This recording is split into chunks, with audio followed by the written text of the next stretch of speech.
Hello everyone and welcome to the channel. In this video, we will learn about parent-to-child communication in LWC using a fun family dinner table example. Imagine you are at a family dinner and the parent, who is the head of the table, is communicating with their children. So let's assume children are sitting around the table. Now, they have 4 different ways to talk and share things with their children. First is sharing a simple information. Let's consider this as passing primitive data to child. The parent is handing out name cards to each child. Each card has a simple piece of information like name or age or a separate boolean value, etc. Now, the second type of communication is sharing a basket. Let's say passing non-primitive data to children. Now, the parent wants to share a basket of fruits with the child. Instead of sharing each fruit individually, they hand over the whole basket. So to understand this in LWC perspective, the parent passes an object or an array to the child component. The third way of communication is sharing on request. In LWC perspective, passing data to child on action at parent. The parent gives out cookies, but only when the child raises their hand and asks for them. In LWC point of view, the parent passes data to child in response to a button click or any other user action. The fourth way of communication is directly telling to the children, like calling the child method from a parent. The parent calls out the child directly saying that, "Hey Alex, set the table." The child listens and performs the task. In LWC point of view, the parent can call a method defined in the child using a reference. Now, let's understand API decorator. How do we make all these properties and methods accessible? That is the first question here. Think of it as a dinner rules. If the parent wants to share something publicly with child, they mark it with @API. It is like a public announcement at the table. Now, to expose properties, just like sharing the children's name or age, we make the properties public using @API so that we allow the parent to pass data directly. Next is exposing methods. The parents can call public methods with @API in the child, like asking them to set the table. Here the keynote is the public properties are reactive, meaning any updates from the parent will be immediately reflected in the child. To summarize this in LWC perspective, to make field or a property or a method public, we decorate those variables or methods with @API decorator. When you want to expose the property, we decorate field with @API. The owner component that uses the component in its HTML markup can access the component's public properties via HTML attributes. Public properties are reactive in nature, and if the value of the property changes, the component template renders. Now, let's explore each concept with an example. First, let's look at passing primitive data to child component. I'll just walk you through the code. I've created a component named primitive data type child. In its JavaScript file, I have defined 4 variables. One is title, display message, age, and isValidAge. Here, title and display message are string data type, whereas age is number and isValidAge is a boolean.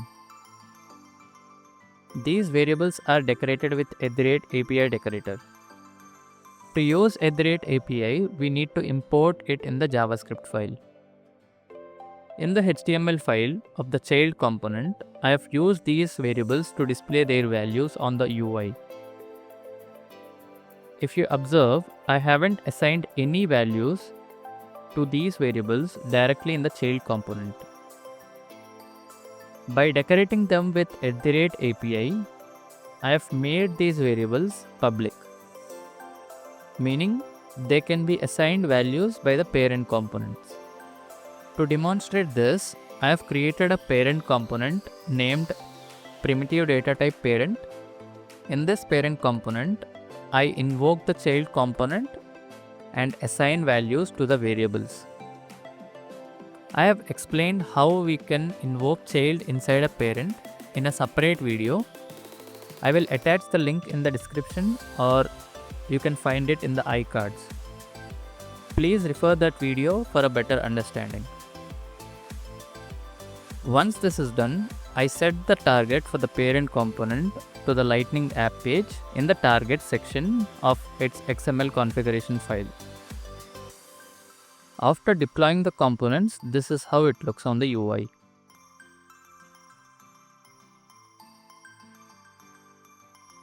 Now, let's look into another concept of passing non-primitive data types to child component. I have created a component named non-primitive child. In this component, I have defined a variable named feast details, which I intend to assign with a list of feast items. This variable is decorated with @API decorator to make it accessible from the parent component. The variable feast details will hold the list of data. In the child component's HTML, I have placed this data inside a box and used template looping to ensure that each item in the list is displayed in a separate box. For more details on template looping in LWC, I have created a dedicated video. You can find the link in the description or in the iCards. Next, I have created another component named non-primitive parent. In this parent component, I have defined the list of feast items as follows. In the parent's component's HTML file, I passed this list to the child component as follows. Here you can see that in the child component, the variable is named feast details, while in the parent, the list is named as feast data. The parent assigns its feast data to the child's feast details variable. So here I am following the kebab case. To understand what exactly is kebab case, I have created a separate video where I explain different types of naming conventions followed in LWC. You can find that video in the description or in the iCards. Once this setup is complete, I set the targets of parent component to a Lightning app page. After deploying the components, this is how it appears on the UI.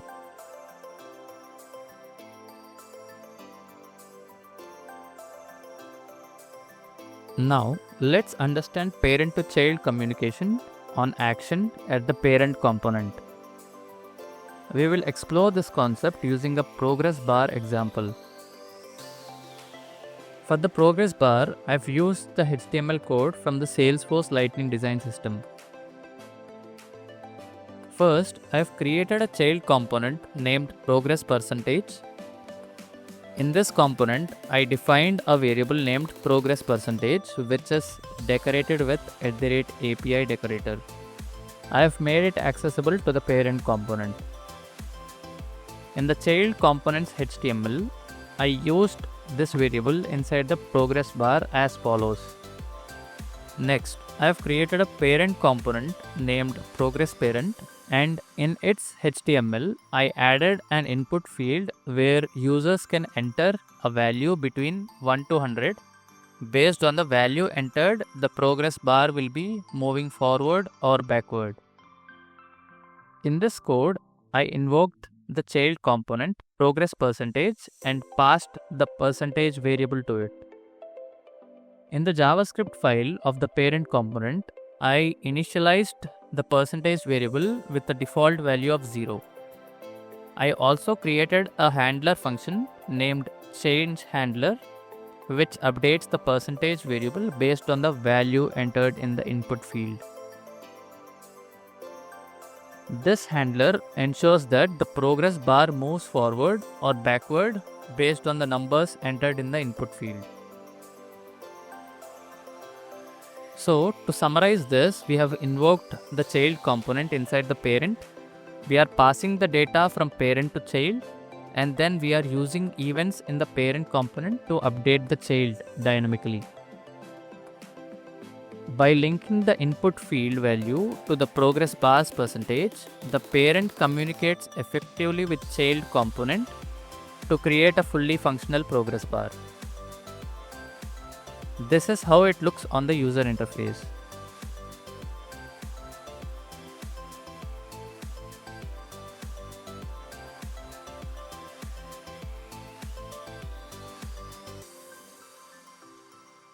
Now let's understand how to make a method public in child component using it in the parent component. Until now, we have worked with public variables, but in this example, we will explore making a method public. We will use a slider example to demonstrate this. In this example, I have used the slider HTML code from the Salesforce Lightning Design System.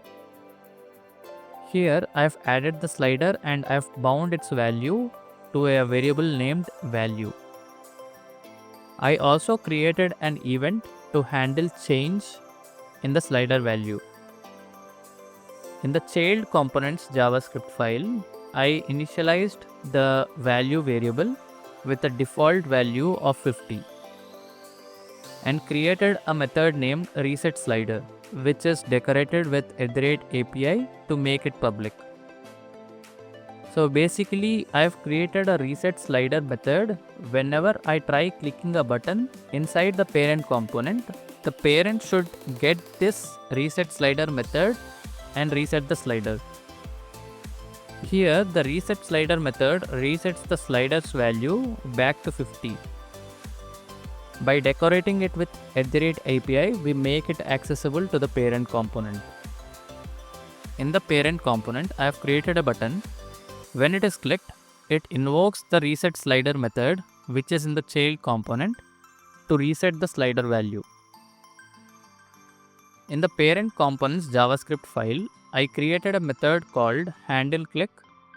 Inside this method, I use this .template.querySelector to locate the child component and call the resetSlider method. Here the key point is this .value is equal to event.target.value. This line updates the slider's value dynamically as the user interacts with it. The event.target.value captures the current slider position and assigns it to the value variable. Using @API, we have made the resetSlider method public, which made it accessible to the parent component. This allows the parent to interact directly with the child component's functionality. This .template.querySelector is a method used to locate the child components in the document object model. I have created a dedicated video for document object model where you can find it in the description or you can find it in the iCards.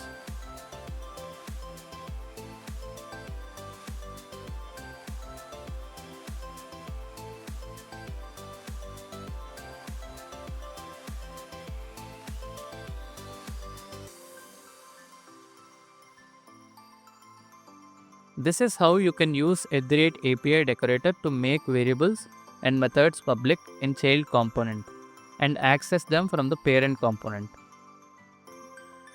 I hope you found this video helpful. If yes, please like, share and subscribe. Thanks for watching.